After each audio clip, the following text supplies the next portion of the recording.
It was supposed to be the happiest day of my life. For weeks, I had been planning everything in secret.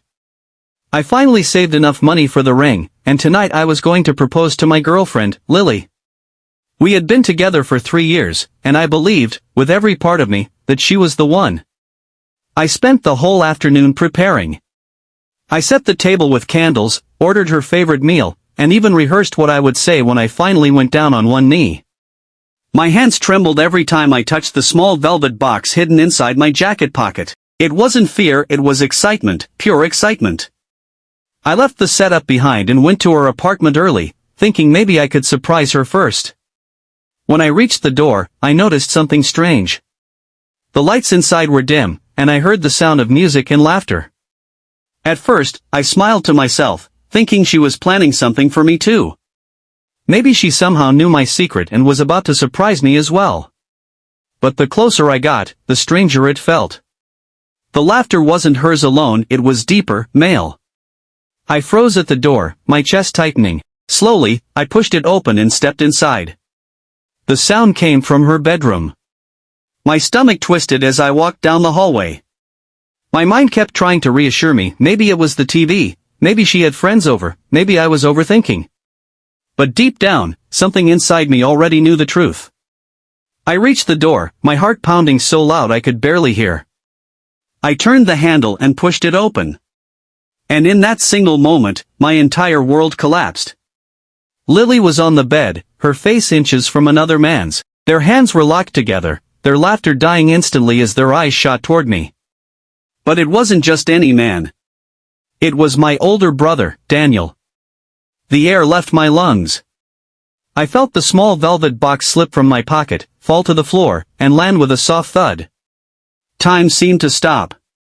My mind screamed for an explanation, but my body couldn't move.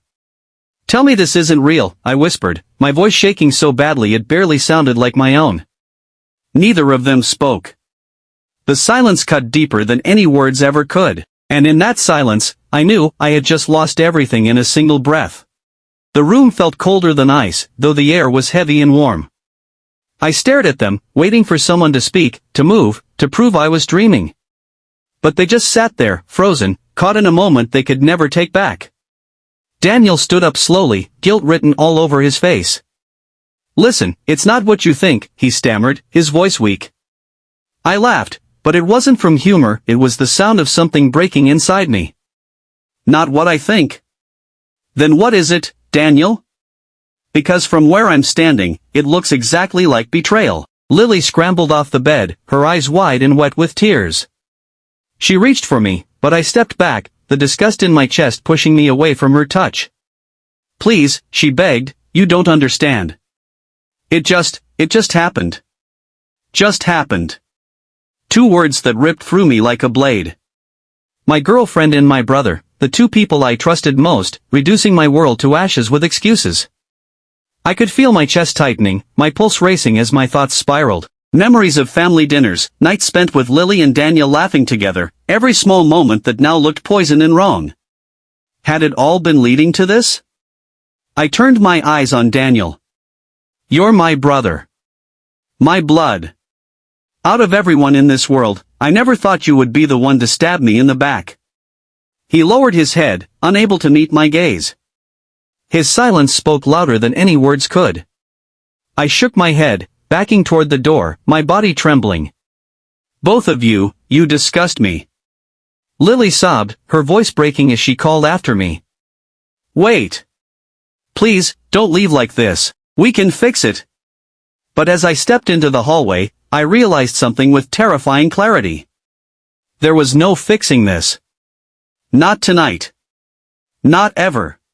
I stormed out of the apartment, the echo of their voices chasing me down the hall. My chest burned, my vision blurred, but I refused to let a single tear fall.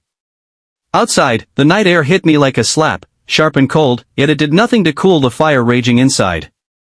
I walked without direction, my thoughts spinning. Images of Lily laughing, Daniel giving me advice, the 2 of them at family gatherings, it all twisted into a nightmare I couldn't escape. Every memory was now a lie. Every word they had ever said to me felt poisoned. My phone buzzed. A message from Lily. Please, let me explain. I love you. The audacity of it made my stomach turn. Love? She had shattered it in seconds. Another buzz. This time from Daniel. I'm sorry, brother. It was a mistake. Don't let this ruin everything between us. I wanted to smash the screen. A mistake? Mistakes don't happen in bedrooms with locked doors. Mistakes don't last long enough to laugh together before I walk in. I shoved the phone in my pocket and kept walking. My legs carried me to the park where Lily and I had our first date. The bench where we sat under the stars was still there, untouched by time, but the memory of that night felt hollow now. I sat down, staring at the ring box still in my hand. I opened it slowly. The diamond glimmered under the streetlight, mocking me. This was supposed to be the start of forever. Instead, it was the end. As I sat there, the weight of it all finally crashed down. My hands shook, my breathing quickened, and for the first time that night, I couldn't hold it in anymore. Tears blurred my vision as I clenched the box in my fist. Everything I thought I knew about love, about family, about trust, was gone. And in that moment, a terrifying thought entered my mind. If the two people I trusted most could betray me like this, then who could I trust at all? The night dragged on, and I sat on that bench until the world around me felt empty. Streetlights flickered, cars passed in the distance, but none of it reached me. All I could hear were their voices, her laugh, his words, looping in my head like a cruel soundtrack. My phone wouldn't stop vibrating. Dozens of messages lit up the screen, first from Lily, then from Daniel. Please answer. We need to talk. Don't do anything stupid. Each one tightened the knot in my chest. Finally, I turned the phone off. I didn't want their excuses. I didn't want their lies. What could they possibly say that would erase the image of them together? I leaned back, staring up at the stars, but even the sky looked foreign. This bench, this park, this city, everything felt like a graveyard of broken promises. The sound of footsteps pulled me back to reality. I looked up, and there she was, Lily. Her hair was messy, her face streaked with tears, but she still came running toward me. Please, she cried, dropping to her knees in front of me. It wasn't what you think. I still love you, I swear.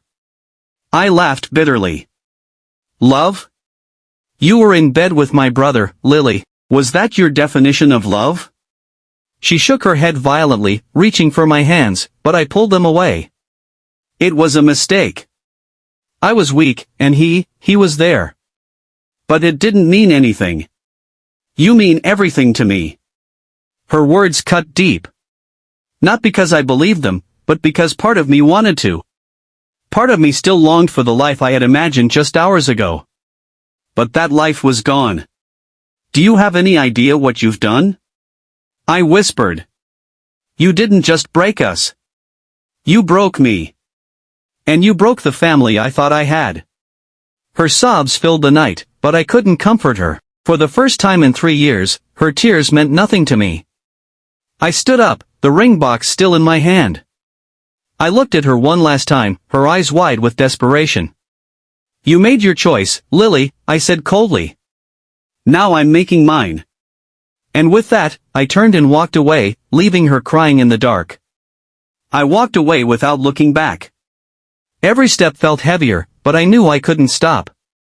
Lily's cries echoed behind me, fading into the night, but I didn't turn around. The ring box was still in my hand. I opened it one last time, staring at what should have been our future. Then, without hesitation, I tossed it into the river. The splash was quiet, almost too quiet for the weight it carried. For the first time that night, I felt something close to peace. Not happiness, not relief, just an empty calm. I had lost my girlfriend. I had lost my brother. But in that silence, I realized I hadn't lost myself. And maybe, just maybe, that was enough to start again.